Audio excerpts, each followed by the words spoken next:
Principles of congestion control. Congestion क्या होती है कि इसकी इनफॉर्मल सी डेफिनेशन है कि too many sources sending too much data too fast for network to handle. So अगर फ़र्ज़ करें कि लाइक हमारे पास यहाँ पे एक डोर है, सॉरी, यहाँ पे एक डोर है, इस डोर का नाम है ए। सो यहाँ पे क्यू लगी हुई है कि फर्स्ट पर्सन खड़ा है, यहाँ पे सेकंड है, थर्ड है, फोर्थ है, फिफ्थ है, सिक्स्थ है, सेवन्थ है, ठीक है। अच्छा, अब इस डोर की जो कैपेसिटी है, इस डोर की जो कैपेसिटी है, ये एक वक्त में सिर्फ़ और सिर्फ मैक्सिमम 2 पर्सनस के लिए सफिशेंट है।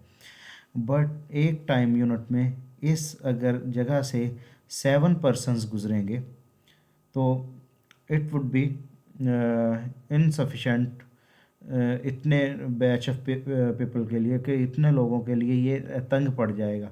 सो इसी तरह जब बहुत सारे सोर्सेज होते हैं, वो बहुत ज़्यादा डेटा सेंड कर रहे होते हैं कि एक नेटवर्क की उतनी कैपेसिटी नहीं होती। लाइक आपने अक्सर देखा होगा कि जब स्कूल का सुबह स्कूल टाइम होता है, ठीक है, या ऑफ टाइम होता है, तो उसमें रोड्स पे बहुत ज़्यादा रश बढ़ जाता है, ठीक है, बहुत ज़्यादा कंजेशन हो जाती है। तो इसी तरह सेम यही एग्जांपल है कि उसमें बहुत से सोर्सेस से, मिसाल के तौर पे एक इलाके में 4 से 5 स्कूल्स हैं, कॉलेजेस हैं, तो उनका छुट्टी का टाइम तकरीबन एक ही होता है, तो वो हर साइड से रोड्स पे ट्रैफिक आ रही होती है। और या अक्सर आपने शाम को देखा होगा 5 बजे के बाद कि ऑफिस में जब ऑफ होता है, ट्यूशन एकेडमीज़ में से जब ऑफ होता है, तो बहुत ज़्यादा लोगों की ट्रैफिक रोड्स पे आ रही होती है। तो इसमें फिर रोड की कैपेसिटी आपको जहाँ पे आप पहुँच सकते हैं 5 मिनट्स में, कभी कभी रोड ब्लॉक होने की वजह से आपको 20 मिनट्स भी लग सकते हैं, हाफ आवर भी लग सकता है, उससे भी ज़्यादा लग सकता है वर्स्ट केसेस में। तो it is different from flow control, because flow control में एंटिटीज़ इन्वॉल्व होती हैं कि वो flow control actually peer to peer एक ताल्लुक़ है डिवाइस टू डिवाइस का, कि एक डिवाइस की कैपेसिटी दूसरी डिवाइस से डिफ़र करती है। सो उस बेसिस पे तो ये प्योरली कंजेशन जो है ये नेटवर्क का फिनोमेना है। तो अब इसकी मैनिफेस्टेशंस क्या हैं कि loss packets buffer overflow at routers, के एक राउटर की कैपेसिटी है, router is a network device. तो इस एक राउटर की कैपेसिटी है कि वन टाइम यूनिट में it can handle 100 segments. So when it is flooded with 1000 segments, तब क्या होगा, तब पैकेट्स ज़ाया होंगे। तो long delays queuing in router buffers. So long delays क्या है, राउटर का बफर होता है लाइक दिस, ये डोर है, इस डोर के आगे जो रूम है, उस रूम में कैपेसिटी है 10 पीपल की, और उसमें आप ये ले आते हो 70 लोग ले आते हो। तो फिर क्या होगा कि 10 अंदर होंगे, 60 को बाहर बफर में इंतज़ार करना पड़ेगा, बफर होंगे, ठीक है। तो ये जो कंजेशन है ये टॉप 10 प्रॉब्लम है नेटवर्किंग में। तो अब हम कंजेशन कंट्रोल पढ़ते हैं। ये स्लाइड्स आप मिस कर देंगे। Let me start from TCP congestion control. So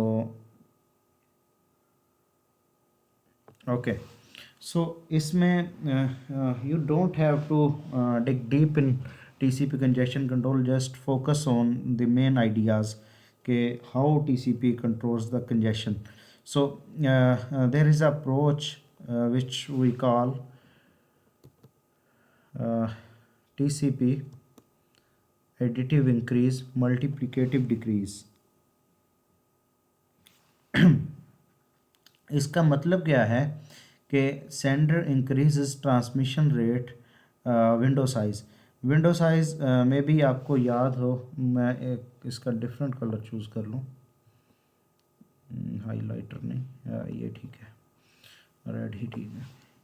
okay, तो विंडो साइज़ क्या होता है, मिसाल के तौर पे यहाँ पे मैं बना लेता हूँ, ये लेफ़्ट साइड सेंडर है, ये अपनी रिसीवर है। तो आपको शायद गो बैक एन या सिलेक्टिव रिपीट प्रोटोकॉल याद हो, जिसमें मैंने आपको बताया था कि सेंडर का विंडो साइज़ अगर 4 है गो बैक एन में स्पेशली, तो रिसीवर का विंडो साइज़ 1 होता है कि ये 4 पैकेट्स को at a time unit handle कर सकता है। बट ये एक ही पैकेट को इसके बफर की मेमोरी होती है कि एक ही पैकेट को वो हैंडल कर सकता है। सो इसमें क्या है, ये थोड़ा सा उससे डिफरेंट है। इसको मैं अभी ये कर दूँ, ओके। सो इसको अब ये है कि sender increases transmission rate window size probing for usable bandwidth until loss occur. So it means कि it has a variable size of window. So x window size को हम कह सकते हैं window size is equal to x, it is actually w. So window size is equal to x. X can be anything from 0 to maximum value, let's say 10. It can be greater than 10, but let's say the maximum window size is 10. सो इसका क्या मतलब है कि एक वक्त में वो zero से लेके एक तक भी पैकेट भेज सकता है, ज़ीरो से लेके 3 तक भी भेज सकता है, ज़ीरो से लेके 4 तक भी। और ये डिपेंड किस चीज़ पे करेगा, इंक्रीजिंग नंबर ऑफ़ पैकेट के आपके नेटवर्क में कंजेशन कैसी है, आपका नेटवर्क में स्पेस है कि नहीं इतने पैकेट्स को या इतने ट्रैफिक को हैंडल करने की। अगर स्पेस होती है तो नेक्स्ट गो में पहले से ज़्यादा, मिसाल के तौर पे पहली गो में इसने भेजे हैं, पहली गो में इसने विंडो साइज़ रखा है 2, यानी कि इसने 0 और 1 पैकेट भेजे हैं। तो नेक्स्ट जब उनकी एक्नॉलेजमेंट रिसीव होगी, एक्नॉलेजमेंट अगर टाइमली रिसीव हो जाती है, इट मीन्स कि network is okay, so it can send more than 2 packet. So let's say कि उसने 0 से लेके 0 1 सेंड किया था, उसने बाद में 2 3 और 4 सेंड कर दिया, ठीक है। सॉरी 2 3 4 पैकेट नंबर्स नहीं है, 2 3 4 सॉरी, यानी कि 0 1 सेंड किया था, 0 1 विंडो साइज़ था, और उसके बाद उसने विंडो साइज़ 0 से लेके 3 तक कर लिया, फिर 0 से लेके 4 तक कर देगा। तो इस तरह ये नंबर ऑफ़ पैकेट्स या नंबर ऑफ़ सेगमेंट्स या number of bytes to be precise. TCP हमेशा टीसीपी बाइट ओरिएंटेड प्रोटोकॉल है, तो जब भी मैं पैकेट कहता हूँ तो ये जनरली कह देता होता हूँ, एक्चुअली ये सेगमेंट्स होते हैं, और सेगमेंट्स को भी प्रिसाइज करें तो बाइट्स होती हैं। तो additive increase mean congestion window is window our sender window कि जितने हम सेगमेंट्स या पैकेट्स एक ही वक्त में सेंड कर रहे हैं। So increase congestion window by 1 maximum segment size MSS every RTT until loss detected, ठीक है। तो हर राउंड ट्रिप टाइम के बाद, यानी कि हर एक्नॉलेजमेंट आने के बाद 1 maximum segment size every RTT until loss detected. तो ये 1 MSS हर RTT पे इंक्रीज़ कर देता है विंडो साइज, इसको कहते हैं एडिटिव इंक्रीज़। तो जब लॉस डिटेक्ट हो जाता है, अनटिल लॉस डिटेक्टेड, देन क्या अप्रोच होती है, multiplicative decrease, cut down congestion window in half after last. मिसाल के तौर पे लास्ट इसने भेजे थे, विंडो साइज था इसका 4, ठीक है, 4 पैकेट्स इसने भेजे थे, विंडो साइज 4 था, 0 1 2 3।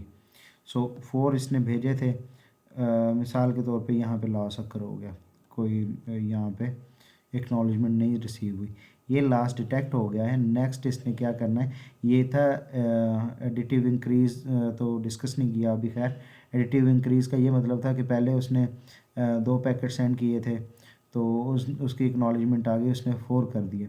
अच्छा, अब इस 4 से सिनेरियो को आप समझें कि जब आया लॉस डिटेक्ट हुआ, लॉस डिटेक्ट होने का मतलब है कि अब नेक्स्ट क्या करेगा, ये मल्टीप्लिकेटिव डिक्रीज़ कर देगा कि कंजेशन विंडो को हाफ में कन्वर्ट कर देगा। यहाँ पे कंजेशन विंडो 4 थी, तो यहाँ पे 4/2, मतलब इसके बाद वो 2 पैकेट सेंड करना शुरू कर देगा।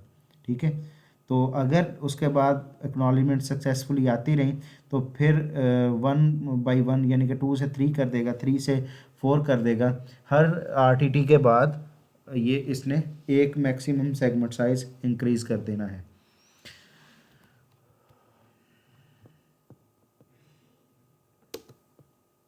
सो TCP कंजेशन कंट्रोल, यहाँ पे ये हमारे पास एक्नॉलेज्ड बाइट्स हैं कि जिनकी एक्नॉलेजमेंट रिसीव हो चुकी है सेंडर को। तो ये येलो जो हैं ये सेंड की जा चुकी हैं, बट अभी तक इनकी एक्नॉलेजमेंट नहीं आई। और ये जो ब्लू हैं ये रेडी हैं, मतलब इनकी एक्नॉलेजमेंट आ जाएगी तो विंडो इस साइड को स्लाइड कर जाएगी और ये भी सेंट में आ जाएंगे। उसके बाद ये येलो हो जाएंगे। तो अब हमारे पास ये ट्रांसमिशन को हम कैसे कंट्रोल करते हैं कि sender limit transmission by last byte sent. Last byte sent कौन सी है, ये जो राइट मोस्ट है। और last byte acknowledgement, last byte sent minus last byte acknowledgement, like the 10th byte was the last byte sent and the last byte acknowledgement was 5, so 10 minus 5 should be less than or equal to congestion window. So if we have congestion window size of 5, तो इस scenario में it is a good approach to limit the transmission rate. So congestion window is a dynamic function of perceived network congestion. So ये congestion window change होती रहती है, dynamic है। ठीक है, तो ये नेटवर्क कंजेशन पे डिपेंड करती होती किस तरह की कंजेशन, उसी तरह से कंजेशन विंडो का साइज़ कम या ज़्यादा होता रहता है। It's flexible. So TCP sending rate रफली send congestion window bytes wait RTT for acknowledgement then send more byte. तो इसका रेट हम निकाल सकते हैं कि सेंडिंग रेट TCP का क्या है। Congestion window like it is 5 and RTT 10 millisecond या कुछ भी है, वो उसको डिवाइड करके आप बाइट पर सेकंड में ये निकाल सकते हैं। जनरल इसका ओवरव्यू जस्ट यही है कि आपने हालात को देखते हुए डाटा सेंड करने की रफ्तार को कम या ज़्यादा करना है। ठीक है, अच्छा TCP slow start. TCP slow start क्या करता है, इसने पैकेट भेजा, let me start it from new recording।